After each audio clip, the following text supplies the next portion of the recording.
Hello चार सभी का स्वागत है आपके अपने यूट्यूब चैनल कंबोज सर पर। आई होप कि आप सभी अच्छे होंगे और आप लोगों ने हाफ ईयर एग्जाम की लगभग तैयारी कर भी ली होगी। तो आपके सामने एक पेपर है और इस पेपर में से आपके कितने मार्क्स बन रहे हैं वो आपने मुझे कमेंट बॉक्स में बताना है। और ये जो पेपर मैं आपको दिखाने वाला हूँ उसको आप डाउनलोड कर सकते हैं पीडीएफ के रूप में, वो भी बहुत ईजिली। बाकी इस वीडियो के बाद, इस पेपर के बाद मैं आपको टॉप 30 क्वेश्चन दूंगा जो आपके मोस्ट रिपीटेड क्वेश्चन होंगे। और अगर आपको वो टॉप 30 क्वेश्चन विद सॉल्यूशन चाहिए पीडीएफ के रूप में और प्रीवियस ईयर के कुछ क्वेश्चन पेपर चाहिए हाफ ईयरली, वो आपको कहाँ से मिलेंगे वो मैं वीडियो के लास्ट में बताने वाला हूँ। प्लस अगर आपको कोई डाउट है या कुछ पूछना हो आप हमें इंस्टाग्राम पर मैसेज कर सकते हैं। कंबोज से टाइप करना है आपने इंस्टाग्राम पर जाकर के, और जो भी आपका डाउट है वो आप इजीली क्लियर कर सकते हैं। अब बात करते हैं क्वेश्चन पेपर की। तो देखो, जिन बच्चों ने चैनल को सब्सक्राइब कर रखा है वो तो बहुत अच्छी बात है। धन्यवाद सभी का। बाकी जिन्होंने सब्सक्राइब नहीं किया फटाफट सब्सक्राइब कर लो, ताकि जो आप लोगों की एग्जाम की प्रिपरेशन होने वाली है बहुत अच्छे से, वो आपसे बिल्कुल भी मिस ना होने पाए। तो इसमें हम देखने वाले हैं सामाजिक, आपका सामाजिक विज्ञान का पेपर।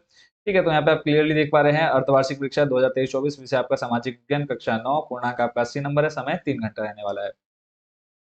तो इसमें आप देख रहे हैं कुछ सामान्य निर्देश दिए गए हैं, उसको हम पढ़ लेते हैं जल्दी जल्दी। पहला इसमें आपको बोल रखा है, इस प्रश्न पत्र में कुल 27 प्रश्न हैं, सभी प्रश्न क्या हैं, अनिवार्य हैं।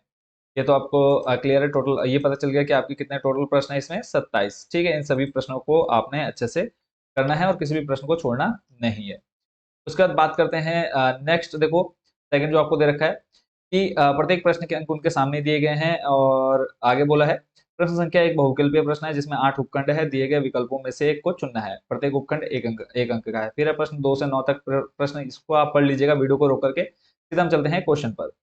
ठीक है, पहला है देखो बहुविकल्पीय प्रश्न, एक एक नंबर का है, और इसके आंसर आपने मुझे कमेंट बॉक्स में देने हैं जिन बच्चों को पता है, और लास्ट में आप लोगों ने बताना है कि कितने नंबर का क्वेश्चन आप इसमें सॉल्व कर पा रहे हैं।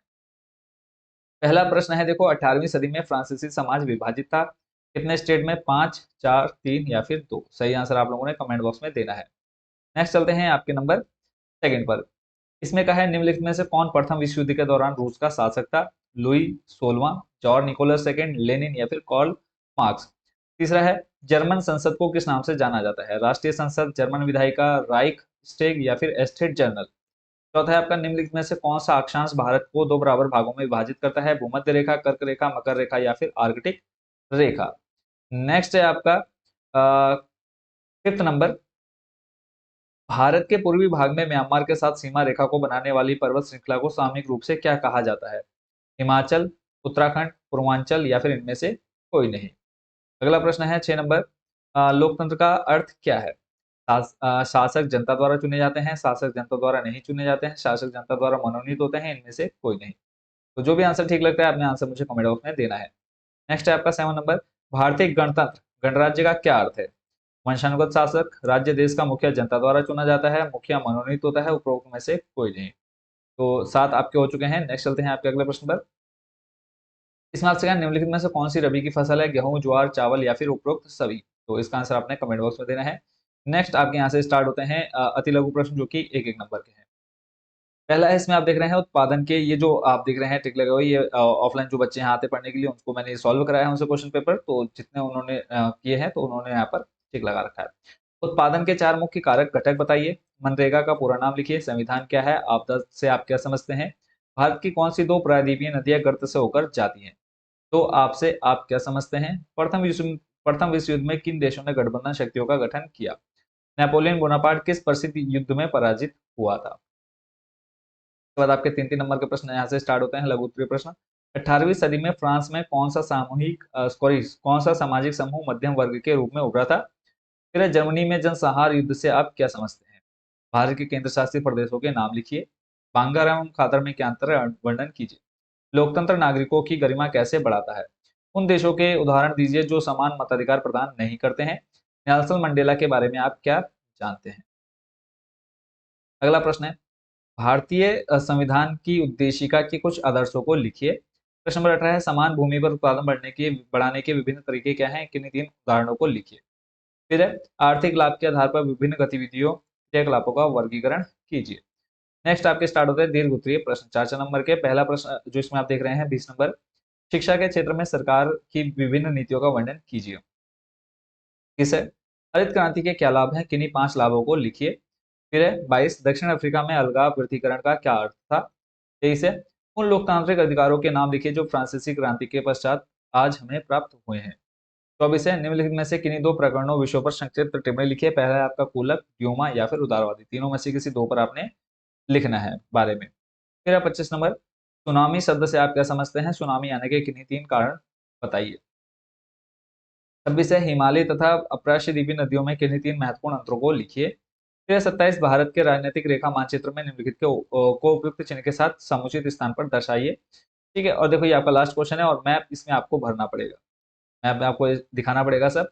तो पहला इसमें अधिकतम वर्षा प्राप्त करने वाला राज्य, भारत की सर्वोच्च पर्वत चोटी शिखर, भारतीय मानक मध्याह्न रेखा, गंगा नदी का उद्गम क्षेत्र, छोटा नागपुर का पठार, अरावली श्रेणी। अगर आपको मैप भरना नहीं आता तो मैप भरने के लिए आपने क्या करना है, सिंपल टाइप कर लेना है S S T map, S S T map. ठीक है, पीछे लिख देना आपने कंपोजर। ठीक है, इतना आप यूट्यूब पर सर्च करेंगे आपको वीडियो देखने को मिल जाएगी जिसमें मैंने मैप को बहुत अच्छे से आपको भरना एक्सप्लेन कर रखा है, बहुत अच्छे से सिखा रखा है। तो ये तो पूरा देख लिया आपने पेपर। अब आपको ये पेपर कहाँ से डाउनलोड कर सकते हैं प्रीवियस ईयर के, अगर आपको अर्धवार्षिक पेपर चाहिए, ठीक है, वो प्लस टॉप 30 क्वेश्चंस के जो वीडियो आएगी अगर वो देखनी है आपको, और टॉप 30 जो क्वेश्चंस आएंगे वो आपको कहाँ से मिलेंगे पीडीएफ के रूप में विद सॉल्यूशन में आपको देने वाला हूँ। उसके लिए आपने सिंपली क्या करना है, कंपोजर टाइप कर लेना है अपने फोन में, जहाँ पे आप इंटरनेट यूज करते हैं। सबसे फर्स्ट नंबर पर आपको हमारी ऑफिशियल वेबसाइट देखने को मिल जाएगी। वेबसाइट पर जाने के बाद आपने क्या करना है, थोड़ा सा नीचे स्लाइड कर लेना है। नीचे स्लाइड करने के बाद आपके सामने आ जाएगा, देखो यहाँ पर लिखा हुआ क्लियर दिख रहा है आपको, हाफ ईयरली क्वेश्चन पेपर 2023-24। ठीक है, या तो आप इस पर क्लिक कर लें, अगर आपको यही नहीं मिलता है तो आपने थ्री डॉट पर क्लिक कर लेना है। थ्री डॉट पर क्लिक करने के बाद आप देखेंगे यहाँ पे हाफ ईयरली पेपर, इस पर आप क्लिक कर लेंगे और क्लिक करने के बाद आपके सामने कुछ ऐसा इंटरफेस देखने को मिल जाएगा। और यहाँ पे आप पूरा देख पा रहे हैं कक्षा 9, 10, 11, 12 आपके अर्धवार्षिक और इधर वार्षिक प्रश्न पत्र देखने को मिल रहे हैं। तो सिंपल आपने कक्षा 9 अर्धवार्षिक प्रश्न पत्र पर क्लिक कर देना है। इस पर क्लिक करेंगे, यहाँ पे आपको देखने को मिल जाएंगे सभी विषयों के पुराने क्वेश्चन पेपर। तो यहाँ से आप इसलिए डाउनलोड कर पाएंगे और नीचे आपको यहीं पर एक लिंक मिल जाएगा टॉप 30 क्वेश्चन। ठीक है, सभी सब्जेक्ट के नाम लिख जाएंगे, आप वहाँ से इजिली इसको डाउनलोड कर सकते हैं। ठीक है, तो जिन बच्चों ने अब तक चैनल को सब्सक्राइब नहीं किया है फटाफट चैनल को सब्सक्राइब कर लो। और बात करें देखो आपके हाफ ईयरली एग्जाम की, देखो आपके हाफ ईयरली एग्जाम आपके बात करें मेन एग्जाम में भी मोस्ट रोल प्ले करते हैं, क्योंकि जितने क्वेश्चन आप यहाँ अच्छे से तैयार करके रखते हैं या फिर अच्छे से एग्जाम देते हैं, इसका फायदा आपको मेन एग्जाम में देखने को मिलता है। ठीक है, ऐसा नहीं कि हाफ ईयरली एग्जाम में अर्धवार्षिक पेपर है तो इसको आपने ज्यादा सीरियस नहीं लेना है।